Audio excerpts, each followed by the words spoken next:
ఈ యొక్క రాత్రికాల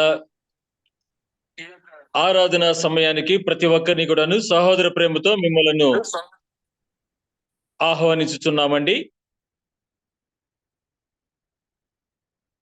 నేటి ఈ యొక్క రాత్రి దేవుని యొక్క వాక్యమును మనము ధ్యానం చేసుకున్నట్టుకు గాను ఈరోజు మనము ఎన్నిక చేసుకున్నటువంటి వాక్య విభాగము ఇప్పుడు కూడా ఆశీర్వదించబడతామా అనేటువంటి ప్రశ్నతో కూడినటువంటి అంశాన్ని మీ ముందు ఉంచడానికి నేను ప్రయత్నం చేస్తున్నానండి. ఇప్పుడు కూడా ఆశీర్వదించబడతామా అనేటువంటి టాపిక్ మీద, అంశం మీద మన నేటి యొక్క వాక్య ధ్యానము ఆధారపడి ఉన్నది. ఆ విధంగా మరి పెద్దలు ప్రార్థన చేసినట్లుగా పరిశుద్ధాత్మ దేవుడు మరి మనల్ని కూడాను ఆయన యొక్క వాక్య సేవా విభాగములో మరి మనల్ని పదిలిపరచాలని కోరుకుంటూ ఈ సమయమందు వాక్య విభాగానికి మనము పాలుపంపులు పొందుదామండి. మన మధ్య ఉన్నటువంటి వారు ఎవరైనప్పటికీ కూడాను ఈ సమయమందు వాక్యము చదువుట ద్వారాగా నాకు సహాయం చేయవలసిందిగా సహోదర ప్రేమతో మిమ్మల్ని మికిలి వినయముతో విజ్ఞాపన చేయుచున్నాను. మత్తయి సువార్త 18వ అధ్యాయము 18వ వచనాన్ని ఈ సమయమందు ప్రధాన అంశంగా తీసుకుందామండి. మత్తయి సువార్త 18:18. భూమి మీద మీరు వేటిని బంధింతురో అవి పరలోకమందును బంధింపబడును. భూమి మీద మీరు వేటిని విప్పుదురో అవి పరలోకమందును విప్పబడునని మీతో నిశ్చయముగా చెప్పుచున్నాను. చదవబడినటువంటి ఈ యొక్క వేదవాక్యాన్ని బట్టి దేవుడు మనతో మాట్లాడును గాక. ఆయన యొక్క ఆశీర్వాదములు ఇప్పుడు మన యొక్క జీవితాలలో జరుగుతాయని దేవుడు మనకు అభయం ఇచ్చే విధంగా ఈ యొక్క వాక్య ధ్యానము పరిశుద్ధాత్మ దేవుని చేత నడిపించాలని కోరుకుంటూ, చూడండి, ఈ చదివబడినటువంటి యొక్క వేదవాక్య విభాగాన్ని బట్టి భూమి మీద మీరు వేటిని బంధింతురో అవి పరలోకమందును బంధింపబడును. భూమి మీద మీరు వేటిని విప్పుదురో అవి పరలోకమందును విప్పబడునని మీతో నిశ్చయముగా చెప్పుచున్నాను అనేటువంటి ఈ యొక్క వేదవాక్యాన్ని సహోదరి చదివి ఉన్నారు. నేను మరలా దానిని రిపీట్ చేయడం అనేటువంటిది జరిగి ఉన్నదండి. అయితే ఈ యొక్క వాక్యానికి ఉన్నటువంటి అంతరార్థము పరమార్థము ఏమిటో అనేటువంటి విధంగా మనము మన యొక్క వాక్య ధ్యానంలోకి మనము ప్రవేశించినట్లయితే ఈ సమయమందు మరి కొందరు ఒక ప్రశ్న వేస్తున్నారు. ఆ ప్రశ్న ఏమిటయ్యా అంటే, ఇస్సాకు ఆయన యొక్క కుమారులను ఇస్సాకు ఆశీర్వదించారు కదా. అయితే ఇప్పుడు కూడా మన యొక్క జీవితాలలో, మన యొక్క కుటుంబాలలో అదే విధంగా ఒక మనిషి అనగా ఒక తండ్రి వారి యొక్క బిడ్డలను, ఒక పాస్టర్ గారు వారి యొక్క సభ్యులను, ఒక పెద్ద వారి దగ్గర ఉండేటువంటి చిన్నారి బిడ్డలను ఆశీర్వదించడం జరుగుతుందా? ఒకవేళ ఆశీర్వదిస్తే ఆ యొక్క ఆశీర్వాదము వారికి వనగొడుతుందా? కరెక్ట్ గా నిజంగా వారు దేవుని చేత ఆశీర్వదించబడతారా? ఒక మనుష్యుడు ఆశీర్వదిస్తే ప్రభు పేరిట అది నిజంగా నెరవేరుతుందా అనేటువంటి ఉద్దేశముతో కొందరు ఈ యొక్క సందేహమును ఈ మధ్య కాలంలో మీడియా ద్వారాగా దానిని ప్రవేశపెట్టినారు. నేను దానిని చూసినప్పుడు ఈ యొక్క గలిబిలిని, ఈ యొక్క అలజడిని వాక్య ప్రకారంగా నేను ఏమైనా నివృత్తి చేయటానికి, దానికి కావలసినటువంటి సమాధానమును నేను ఏదైనా ఇవ్వగలనా అనేటువంటి ఉద్దేశంతో నేను మన దేవుడిని అడిగి నేను ఈ యొక్క పరిశుద్ధ గ్రంథం వైపు నా మనసును త్రిప్పినప్పుడు దేవుడు నాకు ఇచ్చినటువంటి సమాధానాన్ని మీ ముందు ఉంచడానికి నేను ప్రయత్నం చేస్తున్నానండి. ఇస్సాకు వారి యొక్క కుమారుడిని లేకపోతే ఇద్దరు కుమారులను ఆశీర్వదించి ఉన్నారు. ఆ యొక్క ఏర్పాటు గురించి మనము ఆదికాండము 27వ అధ్యాయంలోనికి మనం వెళ్ళినట్లయితే, ఆదికాండము 27వ అధ్యాయంలోనికి మనం వెళ్ళినట్లయితే చూడండి, అక్కడ 4వ వచనాన్ని మొదటగా చదువుకుందామండి. దాన్ని మనము 1 నుంచి చదువుకోవచ్చు. అయితే మనకు ముఖ్య తలంపు అది కాదు. మనకు కావలసినటువంటి విధంగా, అంటే వాక్య నడిపింపు విధంగా మనము త్వరితగతిన ఈ యొక్క ఆదికాండము 27వ అధ్యాయములో ఈ యొక్క ఇస్సాకు వారి యొక్క పెద్ద కుమారుడిని దీవించాలని అనుకొని చిన్న కుమారుని దీవించటము, తర్వాత పెద్ద కుమారుడు చిన్న కుమారుడు మోసం చేశాడని మరలా తండ్రి దగ్గరికి వచ్చి, నానా నన్ను కూడాను నువ్వు దీవించు అని అడగటము. అప్పుడు ఆ యొక్క తండ్రి అయినటువంటి ఇస్సాకు, నీ యొక్క తమ్ముడైనటువంటి యాకోబు నా చేత దీవించబడ్డాడయ్యా, అతనికి అన్ని దీవెనలు ఇవ్వటం అనేటువంటి జరిగింది. పెద్ద కుమారుడైనటువంటి ఏసావు, నిన్ను దీవించడానికి నా దగ్గర ఏమీ పెద్దగా లేవయ్యా, గొప్ప ఆశీర్వాదాలు లేవయ్యా అని బాధపడినప్పుడు, తండ్రి నీవు నన్ను ఎలాగైనా సరే నువ్వు ఆశీర్వదించు అని అడగటము, ఇదంతా కూడాను మనకు తెలిసినటువంటి అంశం. అయితే ఈ తెలిసినటువంటి అంశంలోంచి నేడు మరి ఈ యొక్క మీడియా ద్వారాగా మరి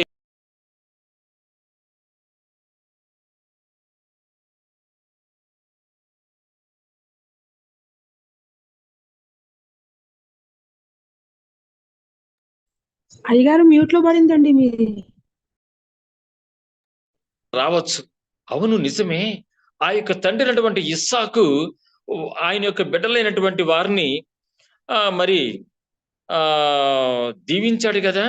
మరి నేడు మరి ఇప్పుడున్నటువంటి తల్లి తండ్రి వారి వారి బిడ్డలను ఆశీర్వదించడం జరుగుతుందా? అలా జరిగితే ఎలా ఉంటుంది అనేటువంటి ఆలోచన మనకు కూడాను వస్తుంది. అందువలన మనము ఈ సమయం మందు మరి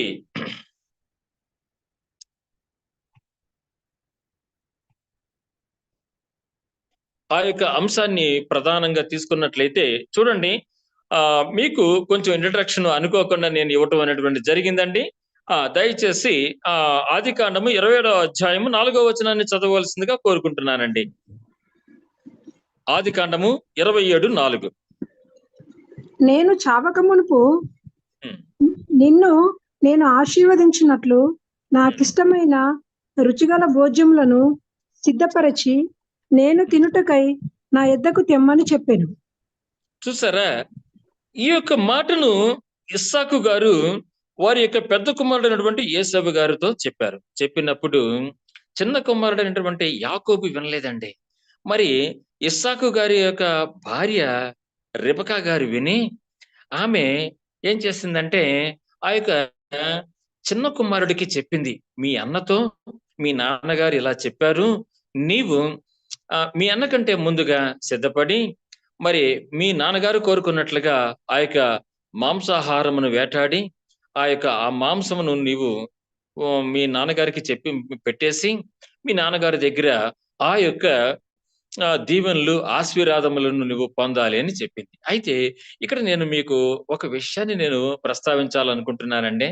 లోకములో ఉన్నటువంటి దానిని చెప్తున్నాను కానీ బైబిల్లో ఉన్నటువంటి దాన్ని నేను చెప్పటం లేదు, క్షమించండి. అది ఏమిటయ్యా అంటే చూడండి, ఇక్కడ ఆ తల్లి అయినటువంటి రిబకా గారికి వీరిద్దరూ కుమారులే. అయినప్పటికీ కూడాను ఈ యొక్క తల్లి ఏం చేస్తుంది, చిన్న కుమారుడికి సపోర్ట్ చేస్తుంది. ఒక రకంగా చెప్పాలంటే పెద్ద కుమారుడి మీద మోసం చేయమని చెప్తోంది. బాగా ఆలోచన చేసినట్లయితే మోసం నేర్పుతోంది. ఎవరు? తల్లి గారు చిన్న కుమారుడికి మోసగించటం నేర్పుతోంది. సరే, ఇది ఎందుకు నేర్పుతుంది అనేటువంటి విషయాలకి మనం ఆలోచన చేస్తే అది చాలా సమయం అవుతుందండి. అయితే కొన్ని విషయాలంటే ఈ యొక్క అంశం కాదు కానీ ఇంకా చాలా విషయాల గురించి మనకు ఏదైనా అర్థం కానటువంటిది, మనకు చాలా కష్టంగా ఉన్నటువంటి వాక్యాలని కానీ సందర్భాలని కానీ ఇతివృత్తాలను కానీ మనం అర్థం చేసుకోలేకపోతున్నటువంటి తరుణంలో మనము ఎత్తవలసినటువంటి అవసరత లేదండి. మన యొక్క పరిశుద్ధ గ్రంథంలో ఒక మంచి వాక్యాన్ని దేవుడు మనకి ఇచ్చి ఉన్నారు. అదేమిటో తెలుసండి? ద్వితీయోపదేశ కాండము 29వ అధ్యాయము 29వ వచనము. అది ఈ యొక్క సబ్జెక్టుకి సంబంధం లేదని మీరు అనుకోవద్దండి. దయచేసి ఆ యొక్క బంగారు సూత్రాన్ని కూడాను మనం ఒకసారి చదువుకుంటే బాగుంటుందని నేను అనుకుంటున్నాను. నేను మాత్రం కాదు గాని మన పాస్టర్ గారులు చెప్పేటువంటి మంచి మంచి వాక్యాలలో ఏదన్నా ఒక వాక్యము అంశంలో మనకు సందిగ్ధంగాను, సంకట స్థితిలోను, అయోమయ పరిస్థితుల్లోను మనము ఒకవేళ ఉండినట్లయితే, లేకపోతే మనల్ని ఏడిపించటానికి, ఇరికించటానికి, మనల్ని అవమానపరచటానికి, మనల్ని తక్కువగా చేసి ప్రయత్నం చేసి మాట్లాడటానికి దేవుని యొక్క విశ్వాసం లేనటువంటి వారు ఎవరైనా ఒకవేళ యక్ష ప్రశ్నలు మన మీద వేసినప్పుడు మనము వెంటనే ఈ యొక్క వాక్యాన్ని మనం జ్ఞాపకం చేసుకోవాలండి. ఆ యొక్క బంగారు వాక్యమును సూత్రమును నేను మీ ముందు ఉంచడానికి ప్రయత్నం చేస్తున్నాను.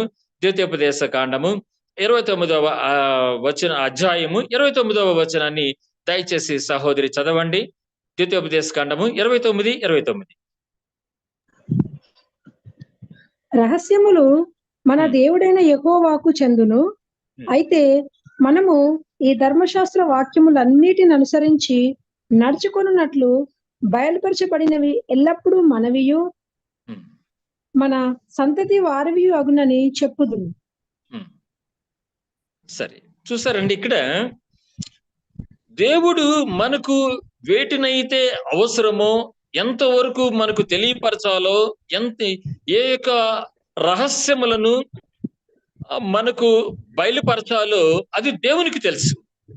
ఆయన అంతవరకు మాత్రమే మనకు ఆ యొక్క పరిమితిని నియమించి మనకు కావలసినటువంటి పరిజ్ఞానమును, వాక్య జ్ఞానాన్ని దేవుడు ఎంతవరకు ఇచ్చారో దానిని అంతవరకే మనం ఉపయోగించాలి తప్ప నేల విడిచి సాము చేయకూడదని మన పెద్దలు చెప్పినట్లుగా మనము దేవుడు మనకు ఎంతవరకు రహస్యాలను, వాక్య మర్మాలను మనకు తెలియపరిచారో అంతవరకే మనం సంతృప్తి చెందవలసినటువంటి అవసరత ఉన్నది. సరే, అయితే ఇది మనకు అందరికీ కూడాను కావాల్సినటువంటి బంగారు సూత్రం, వాక్య సూత్రం కాబట్టి నేను మీకు ఈ సమయం ముందు ప్రస్తావించాను. అయితే మన యొక్క వాక్యంలో మనము ప్రశ్నించుకున్నటువంటి ప్రధానమైనటువంటి అంశం ఏమిటయ్యా అంటే, ఈ యొక్క రెబెకా తల్లి గారు ఆ యొక్క చిన్న కుమారుడిని ఎందుకు ఆ రీతిగా అమితంగా ప్రేమిస్తోంది? మరి పెద్ద కుమారుడిని మోసం చేయమని ఎందుకు ప్రోత్సహిస్తుంది అనేటువంటి ఉద్దేశంతో మనం ఆలోచన చేసినట్లయితే లోకంలో ఉన్నటువంటి ఒక ఆర్యోక్తి ఏమిటయ్యా అంటే, ఏమండి, మనం కాదు కానీ మరి నిజ దేవుడు అనేటువంటి యేసు స్వామిని ఆరాధన చేస్తున్నటువంటి మన కుటుంబాలలో, మన మనసులలో అది ఉండదు. కానీ అటువంటి లోకోక్తిని మీ ముందు ఉంచటం ఒకవేళ తప్పేమో అయితే పెద్దలైనటువంటి వారు క్షమించండి, చిన్నలైనటువంటి వారు స్వాగతించండి. అయితే నేను చెప్పేటువంటి మాట ఏమిటయ్యా అంటే, మరి తండ్రికట పెద్ద కుమారుడు కొరువు పెట్టాలట, ఏమండి, తల్లికి చిన్న కుమారుడు కొరువు పెట్టాలట. అందుకని ఈ యొక్క నానుడి, ఈ యొక్క ఆర్యోక్తి లోకములో అది చాలా వేగంగా అది వ్యాపించటం వలన మరి కొన్ని కుటుంబాల్లో, మీ కుటుంబాల్లో కాకపోవచ్చు కానండి, నా కుటుంబంలో అంటే నా తల్లి కుటుంబంలో అటువంటి ప్రేరేపణ కలిగినటువంటి నా తల్లిదండ్రులు ఒకప్పుడు ఆ యొక్క భావాలతో ఉంటే నేను వారికి మన యొక్క నిజ సంఘము, సత్య సంఘము, పరిశుద్ధ సంఘము అయినటువంటి ఈ యొక్క మన యొక్క శేషించినటువంటి సంఘమైనటువంటి ఈ యొక్క సెవెంత్ డే అడ్వెంటిస్ట్ సంఘములో నేను ప్రవేశించిన తరువాత నా తల్లిదండ్రులకి నేనే కొన్ని సత్యములు చెప్పడం అనేటువంటిది జరిగి ఉన్నది. నా తల్లి వలన నేను క్రైస్తవానికి వచ్చినటువంటి నేను నా తల్లికి కొన్ని సత్యాలు చెప్పడం అనేటువంటిది జరిగి ఉన్నది. అది దేవుడిచ్చినటువంటి ఆధిక్యతగా మనం భావించుకుందామండి. ఇక్కడ తల్లిదండ్రులకు కూడాను కొన్నిసార్లు బిడ్డలు సత్యము గురించి తెలియచెప్పవలసినటువంటి అవసరత ఉంటుంది అనేటువంటి అంశాన్ని మీతో ప్రస్తావించడానికి నేను చెప్పాను. కానీ నాదేదో పెద్ద మంచి పరిశుద్ధ కుటుంబము, మేము పరిశుద్ధులము అని చెప్పుటకు మాత్రం కాదండి. దయచేసి సహృదయముతో నా మాటలను మన్నించవలసిందిగా నేను కోరుకుంటున్నాను. మరి భక్తుడైనటువంటి పౌలు గారు కూడాను మరి ఆయన కొరింథీయులకు రాసినటువంటి పత్రికలో 11వ అధ్యాయంలో ఒక మాట చెప్పి ఉన్నారు. ఆయన ఏం చెప్పారో తెలుసండి? 11:1 నేను కొంచెము అవివేకముగా నేను మీతో మాట్లాడినప్పటికీ కూడాను మీరు దానిని స్వీకరించవలసిందిగా నేను కోరుకుంటున్నానని అంతటి మహానీయుడైనటువంటి పౌలు గారే చెప్పి ఉన్నారు. నేనెంతటి వాడినండి. అయితే ఇక్కడ ఆ విధంగా మరి ఆ పెద్ద కుమారుడేమో తండ్రి గారికి, చిన్న కుమారుడేమో తల్లి గారికి కొరివి పెడతారని ఆ నానుడి ఉన్నదండి. అయితే నా కుటుంబంలో కూడాను అలాగుంటే నేను కాదని చెప్పి ఉన్నాను. అయితే నేను ఎందుకు చెప్తున్నానంటేనండి, ఇక్కడ ఈ యొక్క రెబెకా గారికి ఆ చిన్న కుమారుడి మీద ఎందుకండి అంత ప్రేమ చూపించింది? చూపించి ఏం చేసిందండి? ఆమె ఏం చేసింది? అన్నగారినే సాక్షాత్తు ఏశావు గారిని మోసగించే విధంగా ప్రోత్సహించింది ఈ యొక్క యాకోబు గారు. సరే. అయితే మన యొక్క ప్రధానమైనటువంటి అంశంలోకి వెళదామండి. అయితే ఈ యొక్క ఇస్సాకు గారు ఆ యొక్క మానవ పుత్రులైనటువంటి తన యొక్క పుత్రులైనటువంటి ఈ యొక్క ఏశావును గాని, యాకోబును గాని మరి ఆశీర్వదించాలి అనేటువంటి తలంపు ఆయనకు ఎందుకొచ్చింది అని మనం ఆలోచన చేసినట్లయితే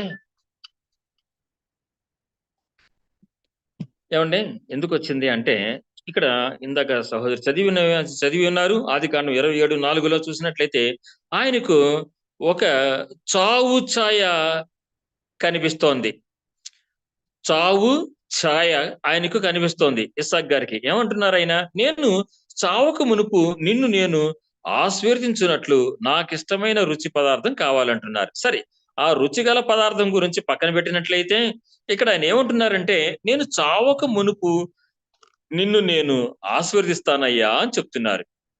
అయితే 2వ వచనంలో చూసినట్లయితే ఇస్సాకు ఇదిగో నేను వృద్ధుడును నా మరణ దినము నాకు తెలియదు అంటున్నాడు. అంటే చూడండి, తెలీదు అనేటువంటి దానిలోనే తెలిసింది ఒకటి ఉందని అనిపిస్తోంది నాకు. మరి మీకేమనిపిస్తుందో మీ కామెంట్స్ లో నాకు చెప్పొచ్చు. అది ఏమిటయ్యా అంటే చూడండి, నేను వృద్ధుడును అని చెప్తున్నారు. ఏమండి? నా మరణ దినము నాకు తెలియదు. సరే తెలియదు. ఎవరికీ తెలీదు. మరి తెలీదు అనేటువంటి దాని గురించి ఎందుకు మరి మాట్లాడుతున్నాడాయన? ఒకటి మాత్రం ఆయనకి తెలుసు. అదేమిటయ్యా అంటే, ఎప్పుడోకప్పుడు నేను చావుకి దగ్గరవుతున్నాను.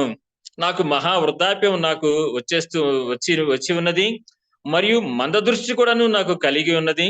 కావున నేను చచ్చుటకు సిద్ధంగా ఉంటున్నాను అని నాకు అనిపిస్తుంది. అందుకని 4వ వచనంలో చూడండి. ఇప్పుడు మీకు ఆన్సర్ వస్తుంది. నేను చావక మునుపు నిన్ను నేను ఆశీర్వదిస్తానయ్యా పెద్ద కుమారుడా అని ఆయన ఆ పెద్ద కుమారుడి మీద ప్రేమ చూపిస్తున్నాడు. అయితే తల్లి మాత్రము అది విని ఆ రెబెకా గాను వారి యొక్క చిన్న కుమారుడి మీదని ప్రోత్సహించి మరి భర్త అయినటువంటి ఇస్సాకు గారి ద్వారాగా చిన్న కుమారుడు ఆశీర్వదించబడాలని ఆ యొక్క తల్లి గారు ఆశపడుచున్నది. ఇది ఎంతటి వైరుధ్యంగా ఉన్నదో చూడండి. మరి ఇది నేను మీకు చెబుతుంటే బహుశా మీకు వింతగాను లేకపోతే కాస్త ఆసక్తితోనూ మీకు అనిపిస్తుందో, లేక ఒకవేళ నాలాగా తొందరపాటుతనం కలిగినటువంటి వారు ఎవరైనా విని ఉంటే ఆ తర్వాత మీరు కాదండి, ఏమిట్రా ఇది విడ్డూరంగా ఉన్నది, ఇది ఎందుకు ఈ యొక్క పాస్టర్ చెప్తున్నాడు అని అనుకోవచ్చు. అయితేనండి మనకు తెలియకుండానే మన యొక్క కుటుంబాలలో కొన్ని చోట్ల ఏం జరుగుతుందంటేనండి, వారి సొంత బిడ్డల మీదే ఆ యొక్క తల్లిదండ్రులకు కొన్ని అభిప్రాయాలు, కొన్ని నమ్మకాలు, కొన్ని ప్రణాళికలు, కొన్ని ప్లానింగ్స్ పెట్టేసుకొని వారిని ఒకరిని అమితంగా ప్రేమిస్తూ ఉంటారండి. ఇది మంచి పద్ధతి కాదు. ఒక క్రైస్తవ కుటుంబంలో ఇటువంటివి లేకుండా, ఎందుకంటేనండి మనం అందరం కూడాను చిన్న కుమారుడైనా, పెద్ద కుమారుడైనా, కుమారులైనా, కుమార్తెలైనా ఇది కూడా మనం అవగాహన చేసుకోవాల్సినటువంటి అవసరత ఉన్నదండి. చాలా మంది ఏం చేస్తూ ఉంటారంటే మా అమ్మగారు అలాగే చేసేది. నా కుమారుడిని అమితంగా ప్రేమించేది. నా కుమార్తెను కొంచెం తక్కువగా ప్రేమించి నీవు ఆడపిల్లవు కదా అనేటువంటి ఆంక్షలు పెట్టి నా కుమార్తెను కొంచెం చిన్నగా చూసేది మా అమ్మగారు. మనవడిని బాగా ఎక్కువగా ప్రేమించేది. ఇటువంటివి బహుశా మీకు తెలీదేమో గాని నాకు తెలుసు. అందుకని నేను చెప్తున్నాను. అయితేనండి ఇక్కడ ఇస్సాకు గారు వారి యొక్క కుమారుడిని లేకపోతే కుమారులను ఈ యొక్క ఆశీర్వదించటము అనేటువంటి దాని గురించి మీకు మొదటగా నేను ప్రస్తావించాలని కోరుకుంటున్నాను. కాస్త ఎక్కువ సమయం తీసుకుంటున్నాను. మీరు సహించవలసిందిగా నేను మిమ్మల్ని బతిమాలుకుంటున్నానండి. అయితే ఈ యొక్క ఇస్సాకు గారు వారి యొక్క కుమారుణ్ణి ఎందుకు ఆశీర్వదిస్తున్నాడు? లేకపోతే ఆశీర్వదించటానికి ఈ యొక్క ఇస్సాకు గారిలో ఉన్నటువంటి క్వాలిటీస్ ఏమిటి?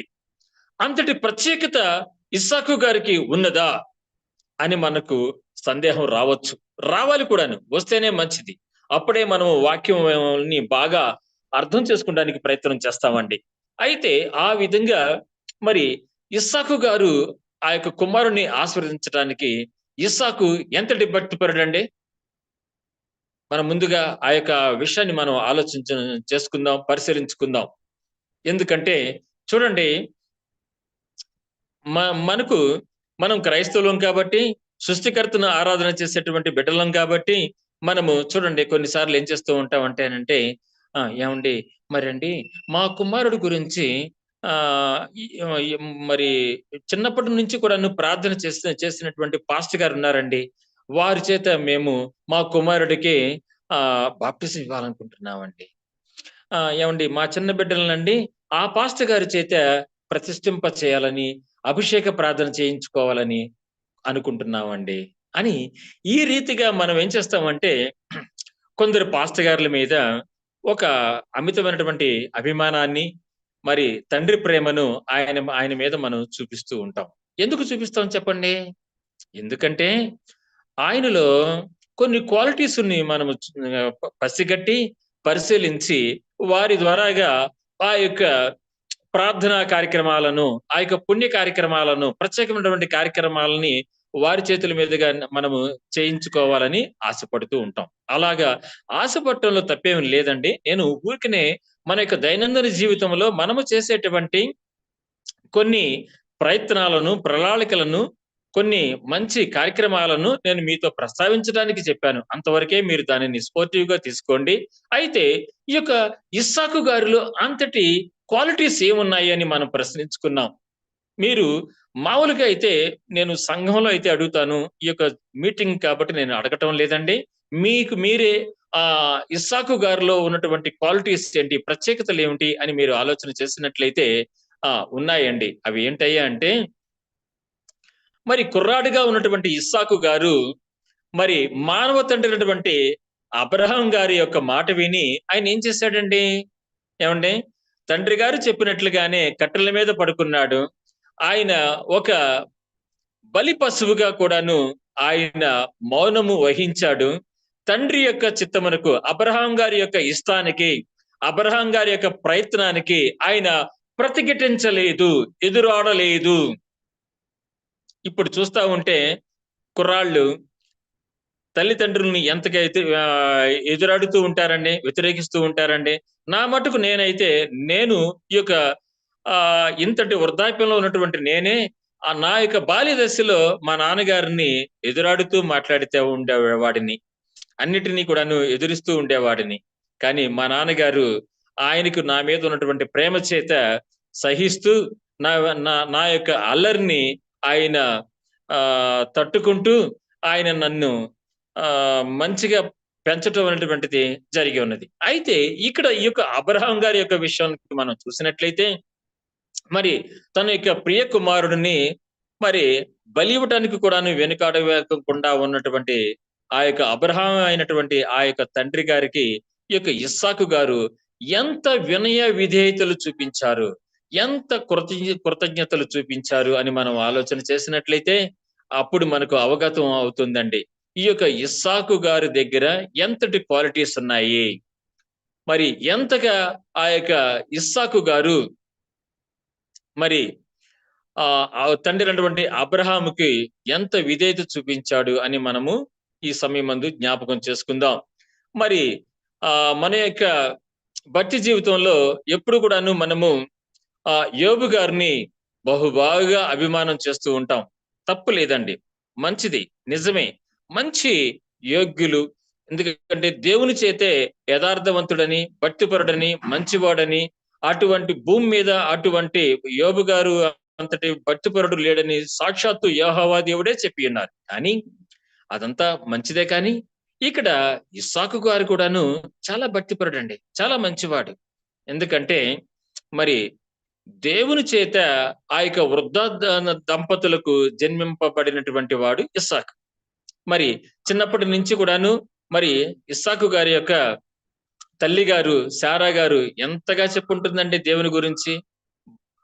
నాయనా ఇస్సాకు, మేము నిన్ను కన్న సమయము, వయస్సు ఎటువంటి పరిస్థితిలో నీకు తెలుసా? నేను మహా ముదుసలిని బాబు. మీ నాన్నగారు కూడాను మరి పెద్ద వయసు కలిగినటువంటి వృద్ధులనైనా అటువంటి వృద్ధ దంపతులైనటువంటి మాకు నువ్వు జన్మించటము అది దేవుడిచ్చినటువంటి వరమునైనా నీవు కారణ జన్ముడివి. నిన్ను దేవుడే మాకు కుమారుడిగా జన్మింపచేశాడు అనేటువంటి ఈ యొక్క ఇత్యాది విషయాలను అన్నిటినీ కూడాను బాల్య దశ నుండి కూడాను ఈ యొక్క ఇస్సాకు తల్లి ద్వారాగను తండ్రి ద్వారాగను ఆయన వాటిని అన్నిటినీ తెలుసుకోవటము ఒక ఎత్తు అయితే, మరొక ఎత్తు తండ్రి అయినటువంటి అబ్రహాం గారితో దేవుడు మాట్లాడటము. ఏమండి, అబ్రహాం గారు కూడాను మరి దేవుని పట్ల విధేయత చూపించటము, భక్తి కలిగి జీవించటము, ఇవన్నిటినీ తెలుసుకున్నటువంటి ఇస్సాకు గారి యొక్క క్యారియరు ఎలాగున్నది అంటే, ఆయన క్యారెక్టరు ఏమండి మంచి విధేయత చూపించేటువంటి కుర్రవాడిగా ఆయన వారి దగ్గర పెంచబడ్డాడు. అందుకనే ఆ అబ్రహాం గారు తనను బలి ఇవ్వటానికి సిద్ధపడుతున్నప్పటికీ కూడాను ఆయన ఎదురాడకుండా నా తండ్రి ఏది చేసినా గాని దేవుని చిత్త ప్రకారమే మాత్రమే చేస్తాడు అనేటువంటి విధేయత చూపించినటువంటి మంచి కుమారుడుగా ఇక్కడ మనము ఇస్సాకుని మనము పరిగణించాలి, గుర్తించాలి. అందును బట్టి ఈ ఇస్సాకు మరి మానవ తండ్రి అయినటువంటి అబ్రహాముకి, దైవ తండ్రి అయినటువంటి యెహోవా దేవునికి కూడాను విధేయుడై ఆయన మంచి పేరు ప్రఖ్యాతులను పొందినటువంటి వ్యక్తిగా మనము ఇస్సాకు గారిని మనము గుర్తించవలసినటువంటి అవసరత మనకు ఉన్నది. కాబట్టి ఇందును బట్టి మనం ఆలోచన చేస్తే ఇస్సాకుకి సత్ప్రవర్తన, సద్భక్తి కలిగినటువంటి వాడని మనము చాలా తేలికగా ఈ యొక్క ఇస్సాకు గారిని మనము, అంటే తేలికగా అంటేనండి ఈజీగా త్వరగా మనము ఇస్సాకు గారిని మనము అర్థం చేసుకోవచ్చు.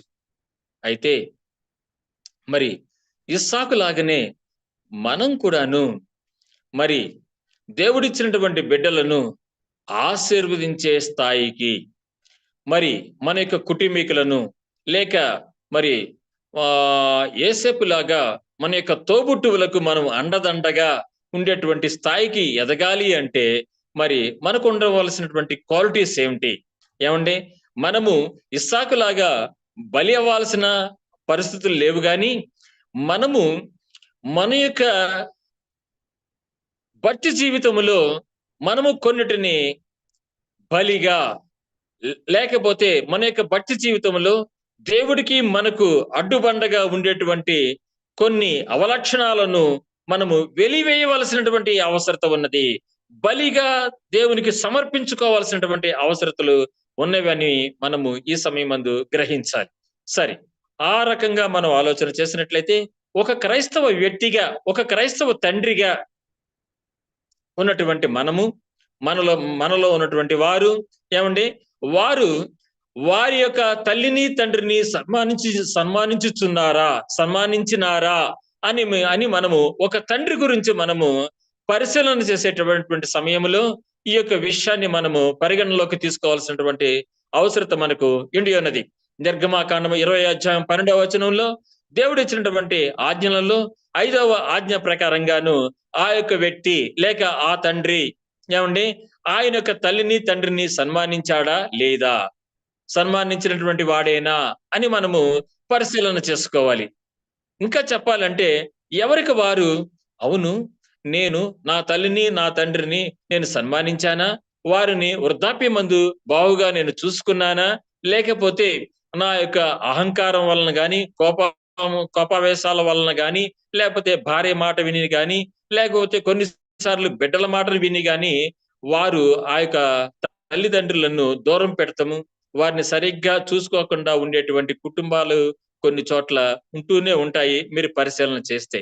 అయితే ఇంకొకటి, క్రీస్తుకు వారసుడిగా ఏవండీ, ఒక తండ్రిగా, ఒక వ్యక్తిగా నా యొక్క తల్లిదండ్రులను నేను ఎంతవరకు గౌరవించాను, పోషించాను అనేటువంటిది ప్రశ్నించుకోవాలని ఒకటి. రెండవదిగా క్రీస్తుకు వారసుడిగా మరి ఎవరికి వారు ఆత్మతోనూ, సత్యముతోనూ దేవుడిని ఆరాధించుచున్నామా? ఆరాధించినామా? లేదా ఆరాధిస్తున్నామా? అని మనము ప్రశ్నించుకోవాల్సినటువంటి అవసరత ఉన్నది. అందుకు గాను యోహాను సువార్త 4వ అధ్యాయం 24లో మనం చూసినట్లయితే, మన తండ్రి అయినటువంటి యెహోవా దేవుడిని మనము ఆత్మతోనూ, సత్యముతోనూ మనము దేవుడిని ఆరాధించవలసినటువంటి అవసరత ఉన్నదని మనం అక్కడ చూస్తున్నాము. తర్వాత ఎందుకు మనము ఆ రకంగా మనము దేవుడిని మనము ఆత్మతోనూ, సత్యముతోనూ ఆరాధన చేయాలి అని మనం ఆలోచన చేసుకున్నట్లయితే, ఇప్పుడు మీరు చదవండి. యెషయా గ్రంథము 49వ అధ్యాయము 16వ వచనాన్ని చదవవలసిందిగా కోరుకుంటున్నానండి. యెషయా గ్రంథము 49:16 మనందరికీ తెలిసినటువంటి మంచి వాక్యము.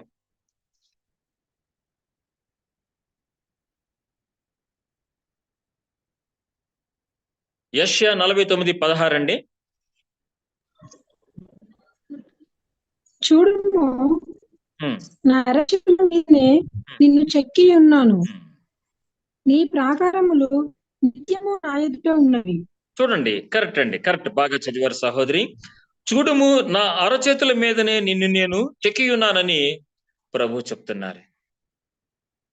కావున మనము దేవుని యొక్క అరచేతుల్లో మనము చెక్కబడినటువంటి వారమని, మన యొక్క సృష్టి యొక్క మర్మమును, అంటే ప్రతి పురుషుడు, ప్రతి స్త్రీ, ప్రతి కుమారుడు, ప్రతి కుమార్తె గురించి దేవుడు ఏం చెప్తున్నారంటే, చూడండి, నేను మిమ్మలను నా అరచేతులలో చెక్కి ఉన్నానని దేవుడు చెప్పి ఉన్నారు. అలా చెప్పటం మాత్రమే కాకుండాను ఆయన మరొక అంశాన్ని మనకు చెప్పి ఉన్నారు. అయితే ఆ యొక్క అంశాన్ని మనము తెలుసుకొనుటకు గాను మరి ద్వితీయోపదేశ కాండము 30వ అధ్యాయము 15 చదవచ్చు, 19 చదవచ్చండి. కానీ 19 చదివితే బాగుంటుంది. ద్వితీయోపదేశ కాండము 30వ అధ్యాయము 19వ వచనాన్ని చదువుకుందాము. ఆ యొక్క చదువటానికి సహోదరి గారు సిద్ధపడుతున్నటువంటి గ్యాప్ లో మనం ఒక అంశాన్ని మనం ప్రస్తావించుకుందాం. అదేమిటయ్యా అంటే చూడండి, మరి దేవుడు సమస్త సృష్టిని కూడాను తన యొక్క వాక్కు చేత చేసి ఉన్నారు. కానీ మనుషుల్ని మాత్రము ఆయన ఎలాగా రూపిస్తున్నారట, ఎలాగ జన్మింప చేస్తున్నారటంటే, ఆయన సాక్షాత్తు దేవదేవుడైనటువంటి యెహోవా స్వామి ఆయన యొక్క అరచేతులలో మనల్ని చెక్కుచున్నారట. ఆయనకు రూపములో, ఆయన యొక్క పోలిక చొప్పున.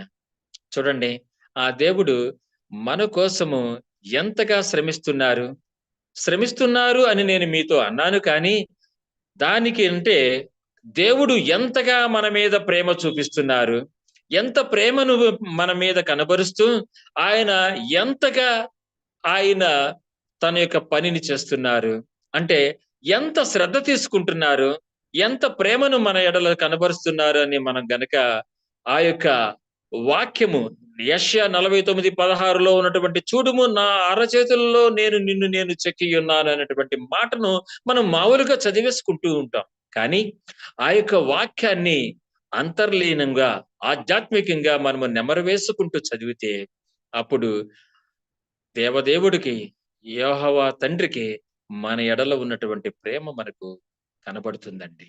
అంత శ్రద్ధ తీసుకున్నారు, అంత ప్రేమ చూపించి మనల్ని అరచేతులలో చెక్కి ఈ భూమి మీద మన యొక్క తల్లి తండ్రి ద్వారాగా ఈ భూమి మీదకి మనల్ని మనుషులుగా దేవుడు రూపించినటువంటి ఆ యొక్క విధానాన్ని బట్టి చూసినట్లయితే దేవాది దేవుడికి మనము ఎల్లప్పుడూ కూడాను వినయ విధేయతలు కలిగినటువంటి వారమై ఆ సృష్టికర్త అయినటువంటి యేసు స్వామిని, తండ్రి కుమార పరిశుద్ధాత్మ త్రియేక దేవుణ్ణి మనము కొనియాడుతూ జీవించవలసినటువంటి అవసరత మనకి ఉండి అన్నది.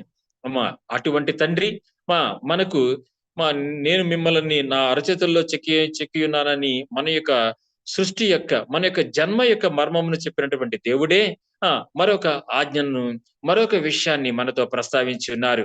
అది ద్వితీయోపదేశ కాండము 30వ అధ్యాయము 15 మరియు 19 చదువుకుందామండి. 30, 19 ద్వితీయోపదేశ కాండం చదవండి సహోదరి.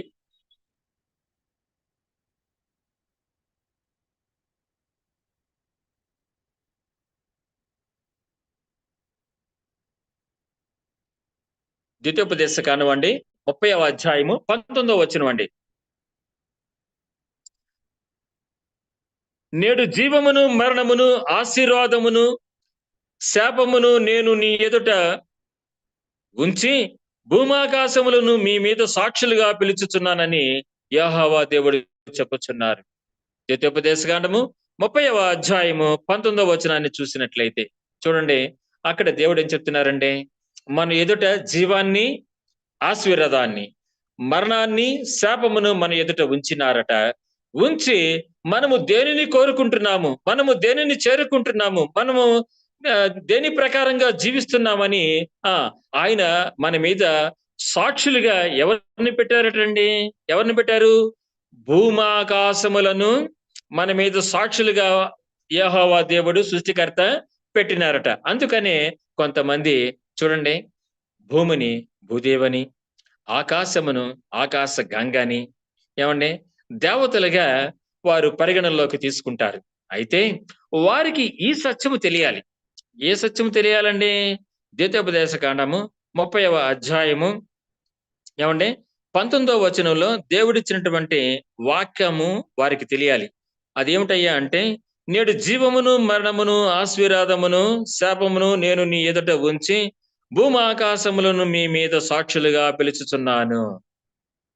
మనము ఎలాగ నడుచుకుంటున్నాము, మనము ఎలాగ జీవిస్తున్నాము అనేటువంటి విషయాలను దేవుడికి ఎవరు తెలియపరుస్తారో తెలుసండి?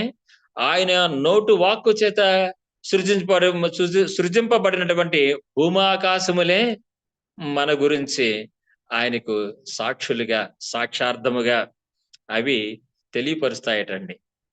సరే, పరలోక మార్గమును కూడాను మనకు దేవుడు తెలియజేసి ఉన్నారు. పరలోక మార్గాన్ని దేవుడు మనకు తెలియజేస్తున్నారు. ఎలా తెలియజేసి ఉన్నారండి? జీవమును మరణమును ఆశీర్వాదమును శాపమును నేను మీకు పెట్టి ఉన్నాను.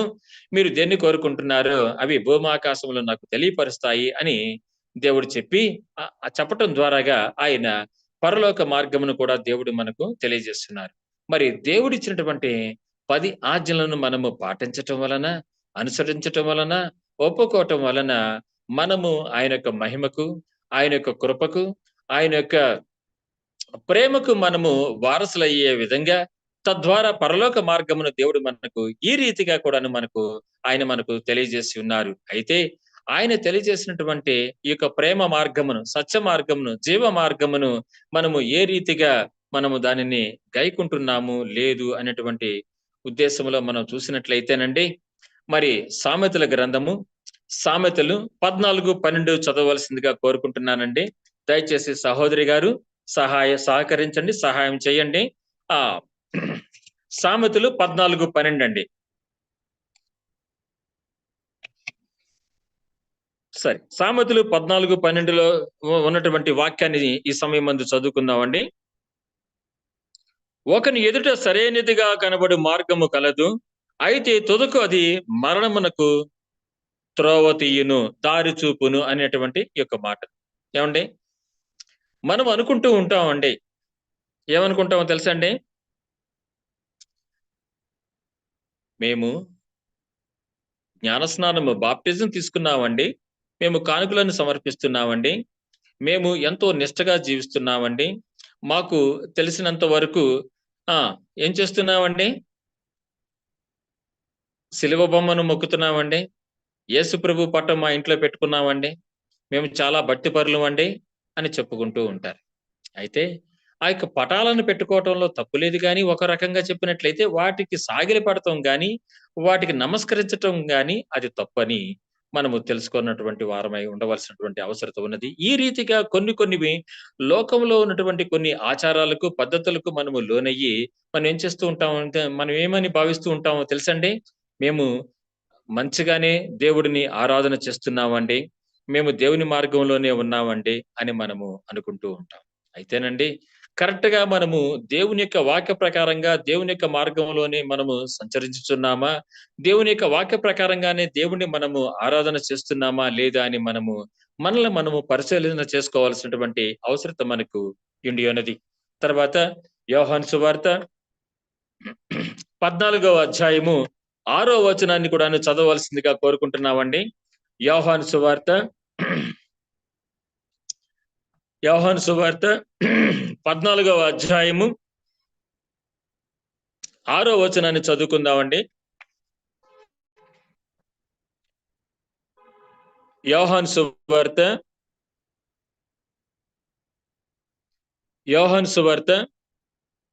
14వ అధ్యాయము 6వ వచనాన్ని చదువుకుందాం. యేసుక్రీస్తు వారు ఏం చెప్పారో తెలుసండి? నేనే మార్గమును, సత్యమును, జీవమును, నా ద్వారానే తప్ప ఎవడును తండ్రి యొద్దకు రాడు అని యేసుక్రీస్తు వారు చెప్పి ఉన్నారు. కావున నేనే మార్గమును, నేనే సత్యమును, నేనే జీవమును, నా ద్వారానే మీరు తండ్రి యొద్దకు వస్తారు, వెళతారు నా ద్వారాగానే అని దేవుడు చెప్పినటువంటి ఆ యొక్క జీవ మార్గమును, సత్య మార్గమును మనము ఎప్పుడు కూడాను జ్ఞాపకం ఉంచుకోవాలి. ఇస్సాకు వలె మనము దేవుని దృష్టిలో యథార్థవంతంగా నడవలసినటువంటి అవసరత ఉన్నది కదండి. అప్పుడే కదండి మనము ఆశీర్వదించబడేది. మనము బిడ్డలను, లేకపోతే చిన్నలను, మన యొక్క స్వకీయులను మనము ప్రభు పేరిట ఆశీర్వదించగలిగేటువంటి స్థాయికి ఎదిగేది ఎప్పుడు అంటే మనము యేసుక్రీస్తు వారు చెప్పినట్లుగా ఆయనే మార్గమని, ఆయనే సత్యమని, ఆయనే జీవమని మనము వాక్య ప్రకారంగా మరి ఇస్సాకు వలె మనము దేవుని దృష్టిలో యథార్థంగా జీవిస్తూ దేవుడి పట్ల వినయ విధేయతలు చూపించటం ద్వారాగా మనము ఆశీర్వదించబడతాము. మొదటగా మనము మన యొక్క బిడ్డలను గాని, తోబుట్టులను గాని, ఇరుగు పొరుగు వారిని గాని, చిన్నలను, పెద్దలను మనము ప్రభు పేరిట ఆశీర్వదించబడేటువంటి స్థాయికి మనము వస్తాం. అయితే అటువంటి స్థాయికి మనము ఎదగాలి అంటే అది యేసుక్రీస్తు వారు ఇచ్చేటువంటి ఉచిత కృపచేతన మాత్రమే మనము ఆ స్థాయికి మనము చేరుకుంటాం.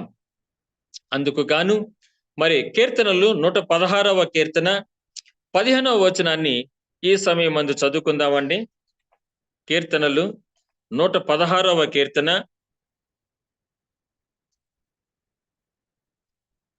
116వ కీర్తన 15వ వచనాన్ని చదువుకుందాం. చూడండి, యెహోవా భక్తుల మరణము ఆయన దృష్టికి విలువగలది. ఏమండి? ఎవరి మరణం అండి? యెహోవా దేవుని యొక్క దృష్టికి విలువగలది. ఎవరిదండి? ఆయన ఎడల భయభక్తులు కలిగినటువంటి వారి యొక్క మరణము దేవుని యొక్క దృష్టికి విలువగలదట. అందుకని ఈ యొక్క ఇస్సాకు గారికి వృద్ధాప్యము మంద దృష్టి సంభవించింది కావున ఆయన యొక్క మరణము ఆయన యొక్క భక్తుడు కాబట్టి, ఆయన ఎడల భక్తి పారవస్యము పొందినటువంటి మంచి యోగ్యుడు కాబట్టి, సద్భావన కలిగినటువంటి, సద్భక్తి కలిగినటువంటి ఇస్సాకు గారి మరణ సమయానికి మరి దేవుడికి ఏం జరిగిందండి? ఆయన యొక్క మరణము, ఇస్సాకు గారి యొక్క మరణము దేవునికి దృష్టిలో విలువగలది. ఆ విలువగలది అవటం వలన ఆ యొక్క ఇస్సాకు గారికి దేవుడు ఏం చేస్తారంటే ఒక మంచి ప్రేరేపణను ఆయన కలిగించటం అనేటువంటిది జరిగింది. ఏమిటయ్యా అంటే, నీవు త్వరలో నా యొక్క ప్రియభక్తుడు కాబట్టి, నీవు మరణించనై ఉన్నావు కాబట్టి, నీవు నీ యొక్క బిడ్డలను వారి యొక్క బాగోగులు కోరుకుంటూ వారు ఎల్లప్పుడూ నా యొక్క కృపకు పాత్రులయ్యేటువంటి విధంగా నీవు వారిని నా పేరిట ఆశీర్వదించు. ఆశీర్వదిస్తే వారు కూడాను నీ వలె వారు ఆశీర్వదించబడతారు, మంచి యోగ్యులవుతారు, అనేకులకు ఈ లోకములో మార్గదర్శకులుగా మాదిరికరంగా ఉంటారు అన్నటువంటి ఉద్దేశంతో దేవుడు ఇస్సాకు గారికి అటువంటి ఆలోచనను దేవుడు కలిగించి ఉన్నారు. ఈ యొక్క వాక్యాన్ని మీరు అర్థం చేసుకుంటానికి, నేను చెప్పేటువంటి మాటను మీరు జీర్ణించుకుంటానికి, మీరు నమ్ముటకు ఈ సమయమందు ఆదికాండము 25వ అధ్యాయము 8వ వచనాన్ని చదవవలసిందిగా నేను కోరుకుంటున్నాను. ఆదికాండము 25వ అధ్యాయము 8వ వచనము. అబ్రహాము నిండు వృద్ధాప్యమునకు వచ్చిన వాడే మంచి ముసలితనమున ప్రాణము విడిచి మృతి పొంది తన పితరుల యొద్దకు చేర్చబడిను. అంటే ఎవరైతే దేవుని యొక్క దృష్టిలో యథార్థంగా నడుచుకుంటారో అటువంటి వారి యొక్క మరణము యెహోవా దృష్టిలో విలువగలదని మనము 116వ కీర్తన 15వ వచనంలో చదువుకున్నాం. ఇక్కడ మనము 25వ అధ్యాయము ఆదికాండము 8వ వచనంలో చూసినట్లయితే అబ్రహాము నిండు వృద్ధాప్యమునకు వచ్చిన వాడే మంచి ముసలితనమున ప్రాణమును విడిచి మృతి పొందాడు. మంచి ముసలితనము అంటే వృద్ధాప్యము. మంచి వృద్ధాప్యము అని మనము ఇక్కడ ముసలితనం అని మనము చూద్దాం. అయితే ఇటువంటి మంచి ముసలితనము, వృద్ధాప్యము మనము పొందాలి అంటే దీన్ని మీరు అర్థం చేసుకున్నట్టుకు కొన్ని వివరణలు ఇస్తానండి. అదేమిటయ్యా అంటే చూడండి, మన యొక్క పెద్దలు, మన యొక్క సమాజంలో ఎవరైనా చనిపోయినప్పుడు మన యొక్క పెద్దలు ఏమని మాట్లాడతారో తెలుసండి? అవి నేను మీ ముందు ఉంచడానికి ప్రయత్నం చేస్తాను. అది ఎలాగంటే, పలానా మనిషి చనిపోయాడురా, మహాజాతకుడురా, అతను బిడ్డలకు అందరూ సెటిల్ అయిపోయారురా, చక్కని చావు చచ్చిపోయాడురా అని చెప్తారు కొందరు గురించి. మరికొందరు గురించి అయితే ఏం చెప్తారో తెలుసండి? అయ్యో, ఆస్తి అయితే సంపాదించాడండి, ఏం ఉపయోగం అండి, బిడ్డలకు పెళ్లిళ్ళు చేయలేదండి, బిడ్డలకు పెళ్లిళ్ళు కాకుండానే చనిపోయాడండి అని అతని గురించి బాధతో చెప్తూ ఉంటారు.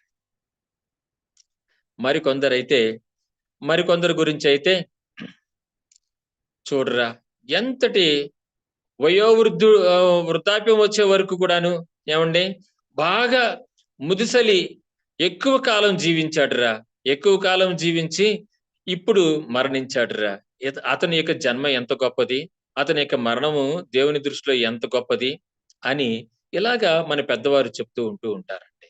అయితే మనం కూడాను మరి దేవుడిచ్చినటువంటి ఆయుష్ 5వ ఆజ్ఞ ప్రకారంగాను మనము దీర్ఘాయుష్మంతులుగా దేవుని చేత దీవించబడాలంటే మన యొక్క తల్లిని తండ్రిని సన్మానించాలి.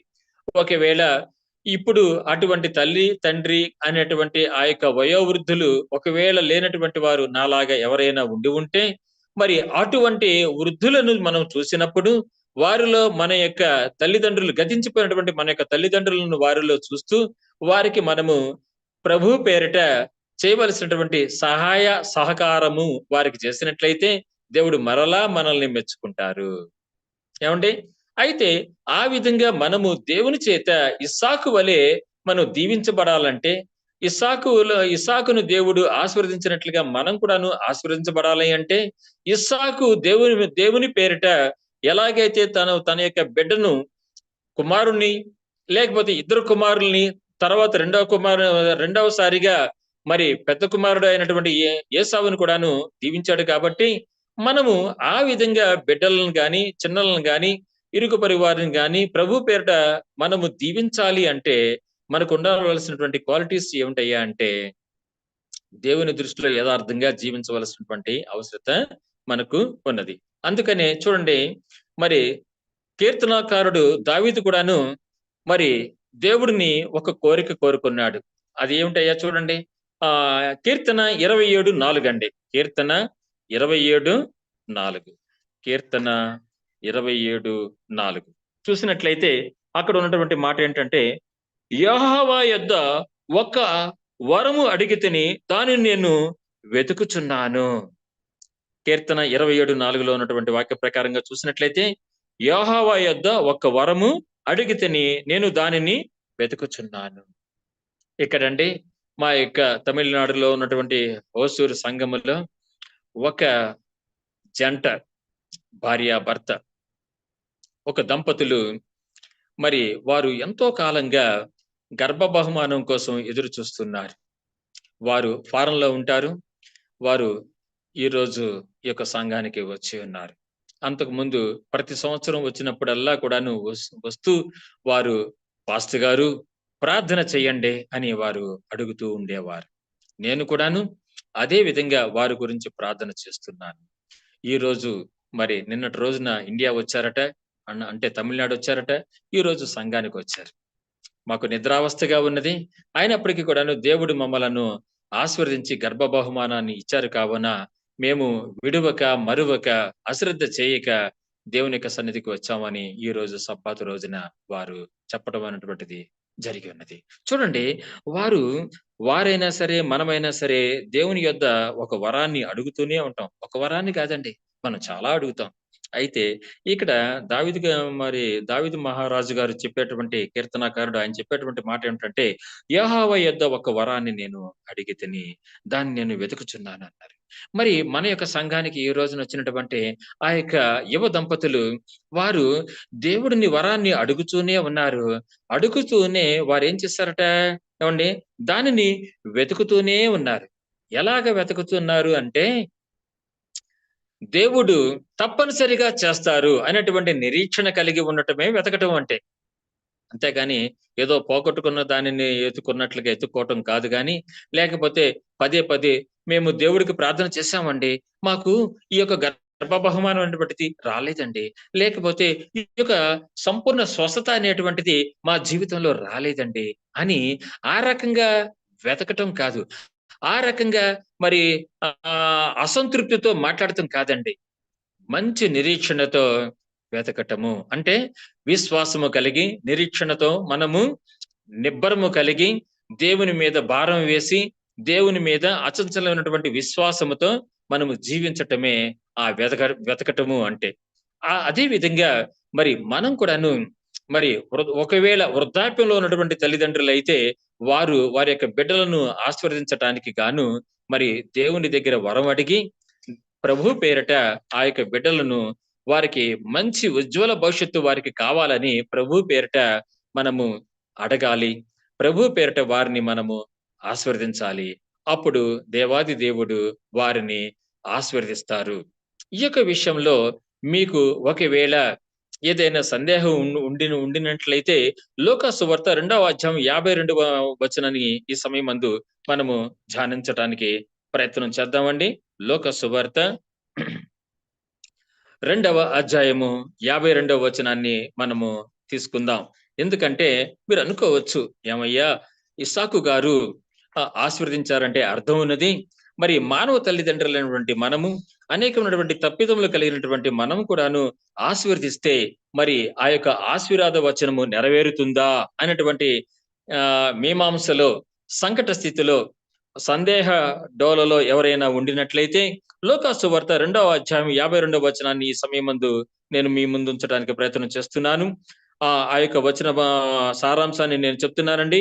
యేసు జ్ఞానమందును, వయస్సునందును, దేవుని యొక్క దయందును, మనుషుల యొక్క దయందును వర్ధిల్లుచుండెను. ఎవరండి? యేసుక్రీస్తు వారు బాలుడుగా ఉన్నటువంటి సమయములో వారి గురించి చెప్పినటువంటి వాక్యం ఏమిటండి అది? యేసుక్రీస్తు వారట జ్ఞానమందును, వయస్సునందును, దేవుని యొక్క దయందును, మనుషుల యొక్క దయందును వర్ధిల్లుచున్నారట. మరి మనము ఈ యొక్క మనుషుల దయందును వర్ధిల్లాలన్నా, మనుషులైనటువంటి మనము మన తోటి మనుషులైనటువంటి బిడ్డలైనా, తోబుట్టువులైనా, చిన్నవారైనా, సంఘం వారమైనా, సమాజం వారైనప్పటికీ కూడాను వారిని మనము ఆశీర్వదించాలి అంటే, లేకపోతే మన యొక్క దయందు వారు వర్ధిల్లాలి అంటే దాని యొక్క అర్థం ఏమిటండి? మన దయందు వారు వర్ధిల్లాలి అంటే వారిని చూసి మనము మంచి మాటలు పలకటమే దయందు వర్ధిల్లటం. అంటే ఆశీర్వదించటం. మనం ఏం చెప్తామండి? బాబు, నీవు నా కొడుకు మాదిరిగా ఉన్నావయ్యా. పాప, నీవు నా కుమార్తెగా మాదిరిగా ఉన్నావమ్మా. అమ్మా, నీవు నా చెల్లెల్లాగా, నా అక్కలాగా ఉన్నావమ్మా. దేవుని చేత నీవు దీవించబడతావమ్మా.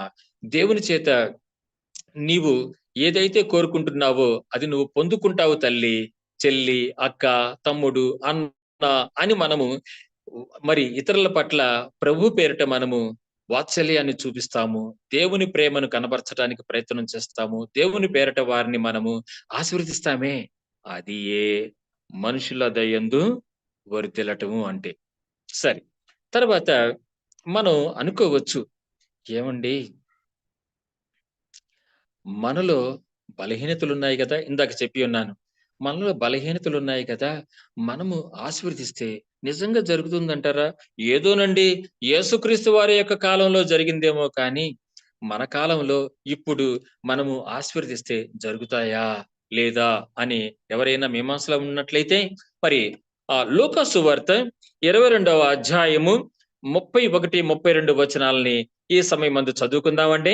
లూకా సువార్త 22వ అధ్యాయము 31, 32 వచనాలని ఈ సమయమందు చదువుకుందాం.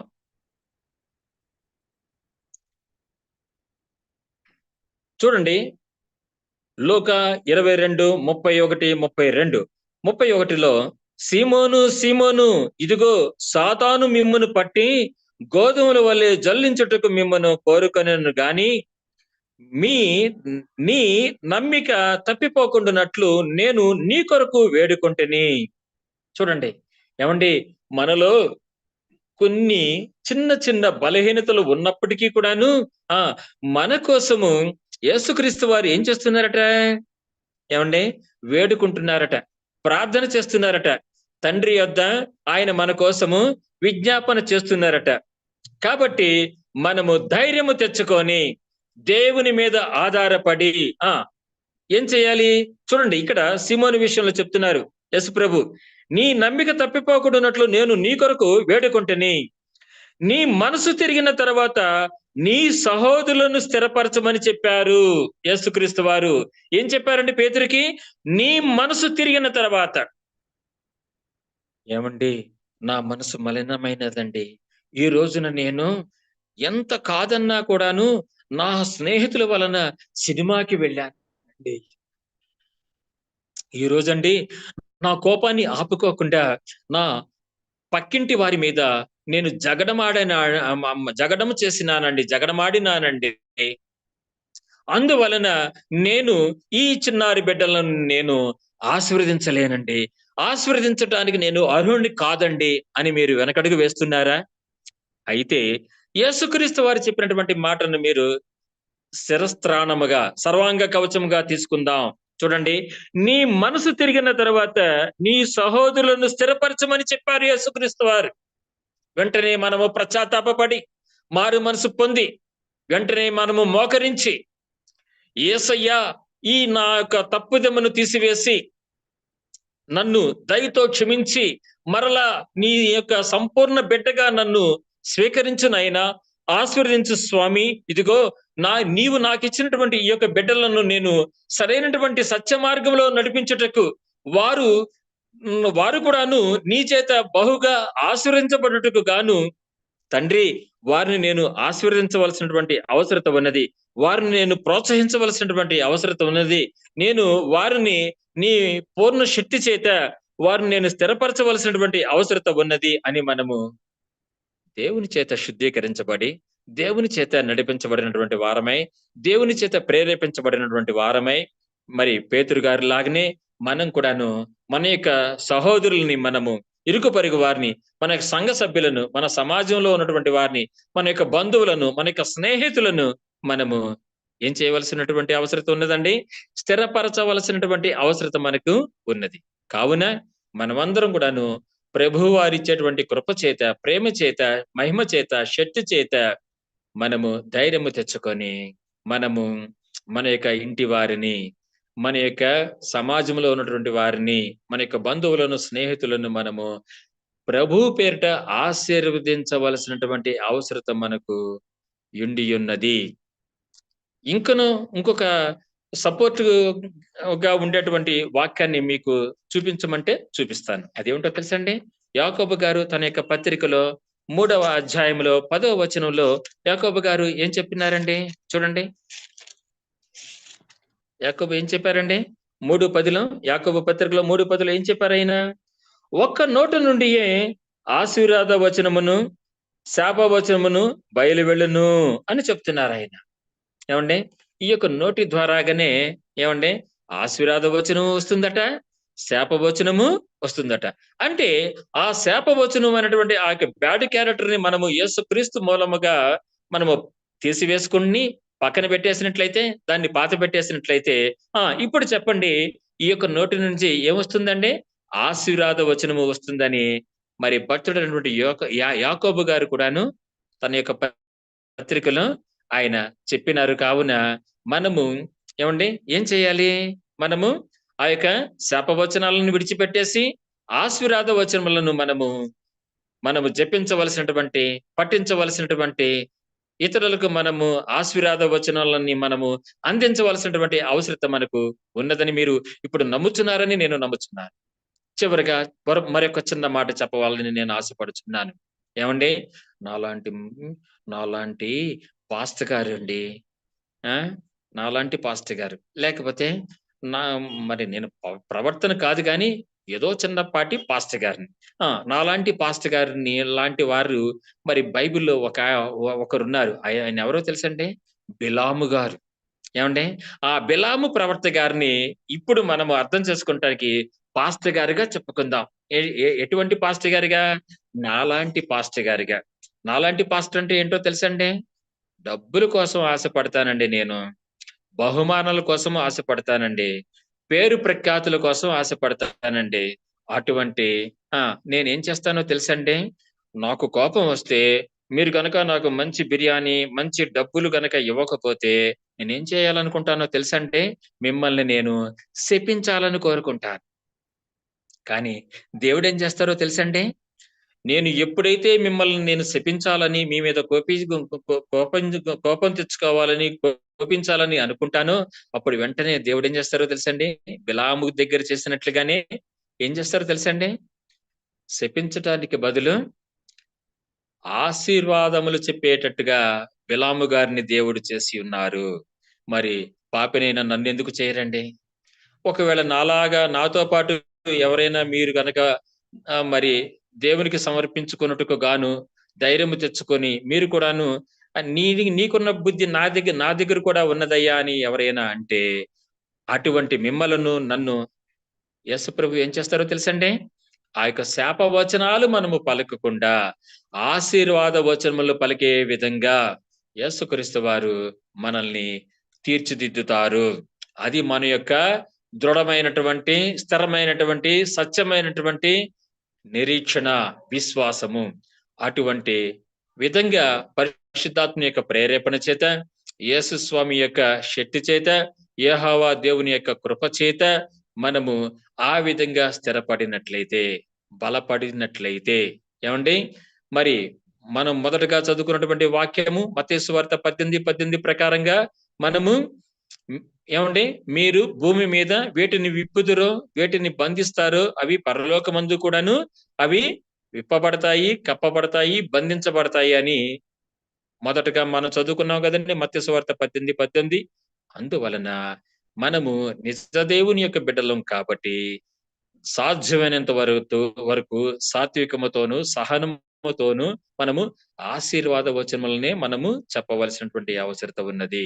అదే విధంగా మరి మన దగ్గర ఉండేటువంటి మన యొక్క ప్రియులు, మన యొక్క బంధువులు, మన యొక్క బిడ్డలు, మన యొక్క తోబుట్టువులు, మన యొక్క తల్లిదండ్రి, స్నేహితులు ఎవరైనప్పటికీ కూడాను వారు కూడాను దేవుని యొక్క మాటకు ప్రాధాన్యత ఇచ్చి దేవుని చేత బహుగా వారు కూడాను దీవించబడాలని కోరుకుంటూ నేటి యొక్క రాత్రికాల ఆరాధన వాక్య విభాగాన్ని సమయము సమీపించింది కావున ఈ సమయమందు ఇంతటితో నేను ఈ యొక్క ఆశీర్వాద వచనాన్ని నేను ముగించుకుంటున్నాను. మీ అందరికీ వందనాలు.